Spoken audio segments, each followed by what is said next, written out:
Selamat datang di Sukor Makro Update. Inflasi di Amerika Serikat menanjak sedikit ke 2,6% year on year setelah terus turun 6 bulan berturut-turut. Secara bulanan, indeks harga konsumen tumbuh 0,2%, setengahnya didorong oleh biaya perumahan yang meningkat 0,3% secara bulanan. Dari sisi inflasi inti masih tumbuh stagnan sebesar 3,3% year on year, menandakan ke depan inflasi umum di Amerika Serikat tidak akan lompat terlalu tinggi selain karena faktor musiman karena musim liburan tahun baru. Terlebih, housing sector yang menjadi kontributor utama terhadap inflasi di Amerika Serikat, secara year on year terhadap core inflation di Amerika Serikat juga cenderung melandai sejak mencapai puncaknya pada April 2023 lalu. Angka inflasi ini seharusnya masih memberi ruang untuk The Fed tidak pusing apakah inflasi masih membandel, karena harga minyak dunia pun belakangan cenderung turun selama sebulan terakhir dengan rata-rata penurunan sebesar 0,6% selama 30 hari terakhir. Kemudian beralih ke domestik, kinerja penjualan eceran Indonesia pada bulan Oktober menurun tercermin dari pertumbuhan yang lebih rendah di 4,8% year on year dari 5,8% di bulan sebelumnya. Data Bank Indonesia, penjualan eceran untuk kelompok seperti makanan, pakaian, dan perlengkapan rumah tangga menjadi faktor penurunan pertumbuhan ini. Ini menandakan bahwa konsumsi masyarakat belakangan memang sedang termoderasi. Tercermin dari pertumbuhan konsumsi domestik di kuartal 3 yang dihitung BPS menurun.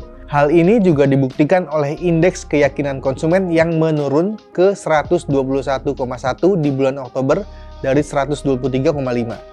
Memang masih di atas 100, menandakan optimisme konsumen masih ada di Indonesia. Penurunan ini juga sebenarnya sejalan dengan angka PHK yang belakangan meningkat di sepanjang 2024. Hal ini tercermin dari tingkat pengangguran di Indonesia yang dihitung oleh BPS 2 kali dalam setahun. Angka ini meningkat pada kuartal 3 ke 4,91% dari 4,82% di kuartal 1. Kenaikan ini tentu akan berdampak pada tingkat konsumsi masyarakat dikarenakan jumlah orang yang memiliki pendapatan cenderung menurun. Beralih ke neraca dagang Indonesia, neraca dagang Indonesia masih surplus sebesar 2,47 miliar dolar di bulan Oktober meski di bawah perkiraan konsensus 3,1 miliar dan turun dari 3,26 miliar di bulan September. Dengan surplus yang ke-54 bulan berturut-turut, ini memberikan outlook yang encouraging untuk defisit neraca berjalan yang lebih tipis di sisa 2024 ini.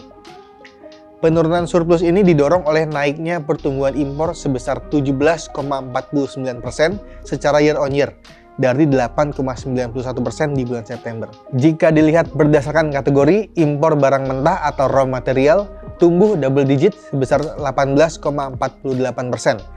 Setelah sebelumnya hanya tumbuh 5,87%. Impor barang konsumsi masih tumbuh double digit sebesar 16,41%.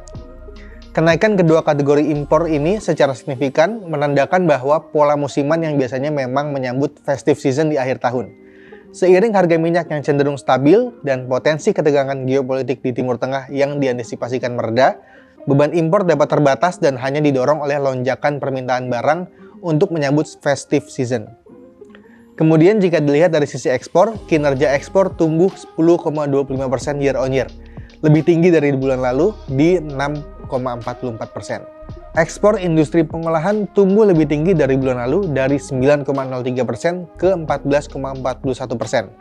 Kuatnya kinerja ekspor ini didorong oleh harga CPO yang lebih tinggi pada bulan Oktober dan positifnya kinerja ekspor komoditas utama selain CPU, yaitu batubara dan besi dan baja. Dengan stabilnya surplus neraca dagang yang menyokong neraca pembayaran Indonesia, kami memproyeksikan Bank Indonesia dapat memangkas BI rate 25 basis point pada Rabu ini, setelah The Fed juga memangkas 25 basis point pada rapat FOMC bulan ini. Ditambah laju inflasi juga terlampau rendah, sehingga mendorong BI untuk memangkas suku bunga untuk mendorong pertumbuhan ekonomi.